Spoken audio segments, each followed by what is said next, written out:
Hey, what's going on, guys? Today's video is all about the best cornerbacks in NFL history. Now, again, just like my quarterbacks video, I won't actually be talking about any current players. So, essentially, as I've said before, these current players just don't rank in the all-time rankings, in my opinion, and that's that. So, anyway, we're just going to jump right into the video. Let's go. Now, coming in at my number 6 or honorable mention spot, I hate to do this, but I have to have Mel Blount here, strictly because not too many people know of Mel Blount and how great he was, but his career primarily was in the 70s, and the main reason he doesn't get any higher on this list is because of the time that he played in. The league wasn't too really pass heavy at this time, or I'm pretty positive he would be much higher on this list. Mel Blount had a huge frame at 6'3" and he played so incredibly physical that they actually had to change an NFL rule based around him as a player, which in my mind is just crazy, and not a lot of that stuff happens today.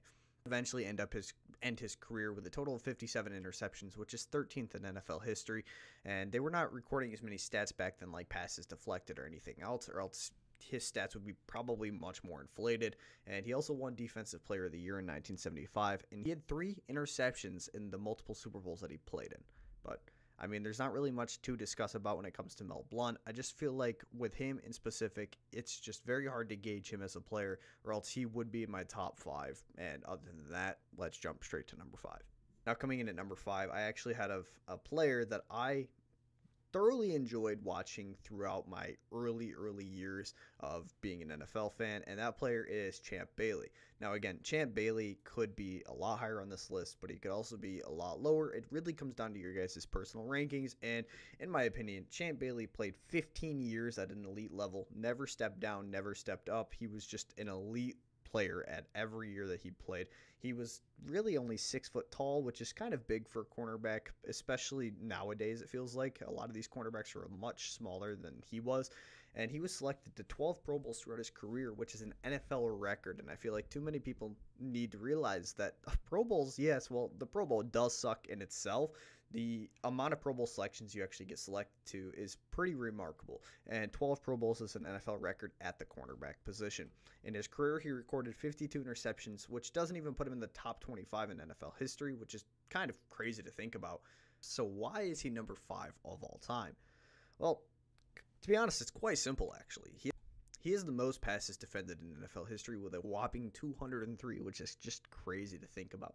Chamberlain was widely regarded as the best cornerback in the league for his entire career, but a few people fought for his title throughout this career, which is why I can't really put him any higher, because he was never really the consensus number 1 overall cornerback at the time that he played in, which is tough because, as a great cornerback, you want to be recognized, but you can't be recognized as the number 1 player when you have other players that are better than you.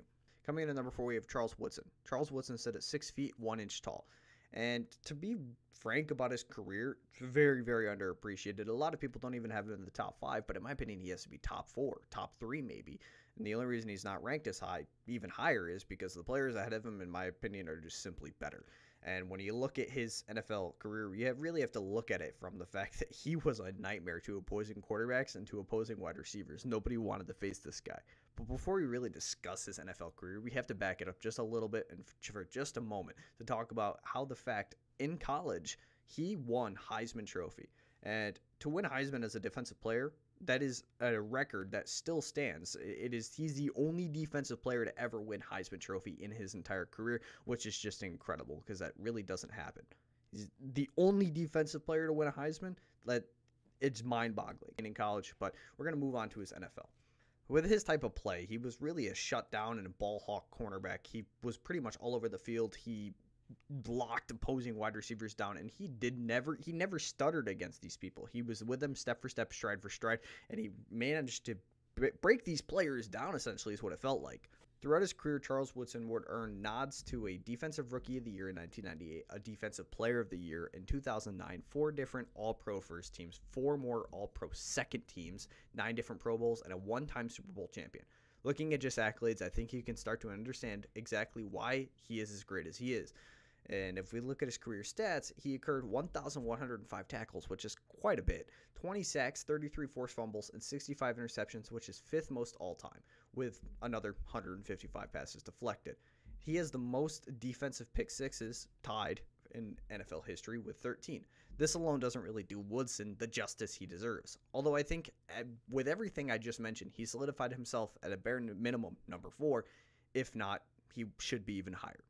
I'm going to take a quick second and thank you guys all so much for your support. I really do appreciate everything you guys do for me. If you do like the content that I am making and posting, I would drop a like on this video and subscribe for more future content, and that's pretty much it. We can discuss in the comments what you guys think, and back to the video. Coming in at number 3, we actually have Rod Woodson. Now, before I discuss Rod Woodson, I would like to say that this top 4, top 5 cornerback listing is very, very hard to make. It's just, all 5 of these players are incredible in their own rights, and they all deserve to be number 1 for some reason or another reason.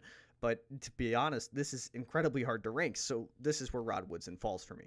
Now, the reason he actually falls down this far is just because he didn't play in the really big passing era like we have today. If he played in the early 2000s, mid 2000s, I would definitely have him much, much higher. But the fact that his career primarily was in the 90s and 80s, it's hard to really put him up here. He holds 2 records at the cornerback position for being most pick sixes, which we already discussed, being tied with 2 others, being Charles Woodson and Darren Sharper, and his 32 fumble recoveries are an NFL record as well. At the time, he also set the record for Pro Bowl nominations for being a cornerback with 11 before Champ Bailey would overtake him in the future. His career accolades consist of 6 first-team All-Pros, which is insane, 3 second-team All-Pros, 11 Pro Bowls, a Defensive Player of the Year award in 1993, and as well as being a 1-time Super Bowl winner. His career stats back him up as well, that of which being 1,049 tackles, which again is a lot of tackles, 71 interceptions, which is 3rd most of all time, and 13.5 sacks. And just a side note for you guys, passes deflected was a stat that started being recorded in 1999, so it's hard to really talk about how many passes deflected these players would have had. We don't know. Moving on to number 2, I have Darrelle Revis. Now, this one is tough. I really feel like I definitely have a recency bias towards Darrelle Revis, but I feel like he shouldn't be ranked any lower than at least top 5. Whether you agree with him being number 2 or not, that's your personal opinion, but in my personal opinion, I have him ranked at number 2. The facts stand. He was so feared by NFL quarterbacks that he achieved the nickname Revis Island. There's only 3 cornerbacks that I can really talk about that have these nicknames. Darrelle Revis having Revis Island, Night Train Lane being Night Train Lane, and the last one we're going to talk about with the number 1 overall, which we already pretty much know exactly who that is. The only problem is with Darrelle Revis in specific is that he doesn't have any stats or even the accolades to really say he is a top 2 cornerback in NFL history. That's the one issue he has. But if you want me to sum it up, the best way for me to truly describe Darrelle Revis, to describe his entire career, would be his 2009 NFL 58 yards to 1 receiver. That is the most he allowed to 1 receiver. And that's not even talking about the wideouts that he actually faced that season. The list of receivers that he faced is quite a big list, but we'll talk about just the notable ones. He faced Randy Moss not once but twice. He faced Terrell Owens not once but twice. He faced Calvin Johnson, Reggie Wayne, Andre Johnson, Roddy White, Chad Ochocinco, and Steve Smith. And throughout the entire 2009 season, Darrelle Revis only allowed 48 catches on 127 targets, which is pretty much just about 33% catch rate. For 502 total yards, that's how many yards he had allowed. He had 8 interceptions along with 31 passes deflected. Now, the 8 interceptions part I really want to talk about for a second because I'm not sure if it's 6 or 8. Multiple different sources are giving me multiple different answers, so I'm just going to go with 8. That season, he earned the single highest season grade by a cornerback, but that's really not saying much because they started recording that in 2006. My biggest problem with Darrelle Revis is the fact that he didn't even win Defensive Player of the Year in 2009, which is crazy because I just mentioned the stats and the players that he faced. He definitely should have won that award. Moving on to his accolades, he really wasn't all that flashy, but he was a 4-time All-Pro first team, a 7-time Pro Bowler, and a Super Bowl champion. He finished his career with 497 tackles, 29 interceptions, and 139 passes deflected.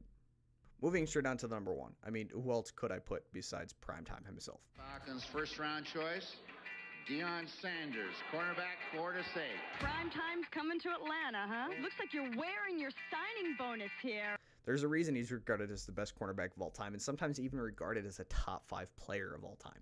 Deion Sanders was such a menace on the field. Not only would he shut opposing wide receivers and quarterbacks down, he would also return kicks for touchdowns, and if he really felt like it, he would go play wide receiver himself. So, I mean, that's just it. He amassed so much in his career. He won Defensive Player of the Year in 1994, went to 6 separate first-team All-Pros, 2 second-team All-Pros, 8 Pro Bowls, and won 2 different Super Bowls. Looking at his career stats as a corner, he has 53 interceptions, which again isn't a lot, but Deion Sanders was a lot more than just an interception player. Like, he played the ball. He had 512 tackles. Again, a lot of these stats weren't recorded until 1999 or later, being passes deflected. Looking at him as a returner, he returned punts and kickoffs for well over 5,500 total yards. In his career as a whole, he had 22 touchdowns. It's crazy to me to think that the entire time he was playing in the NFL, being a top-tier cornerback, being the best cornerback of all time, he was also playing in the MLB. He hit 39 home runs. He stole 186 bases, and he even on to play in the World Series with the Atlanta Braves. Unfortunately, they lost that series, but he was still playing football at the same exact time that he was in playing this World Series. Personally, in my opinion, I'm sorry that I got a little off topic in talking about his MLB career, but I feel like it really should be a no-brainer that we all have him ranked as number 1. Deion Sanders is famous for his ability to turn games around whenever he just felt like it. And to be honest, he might have been the best all-around athlete we've ever seen on this earth.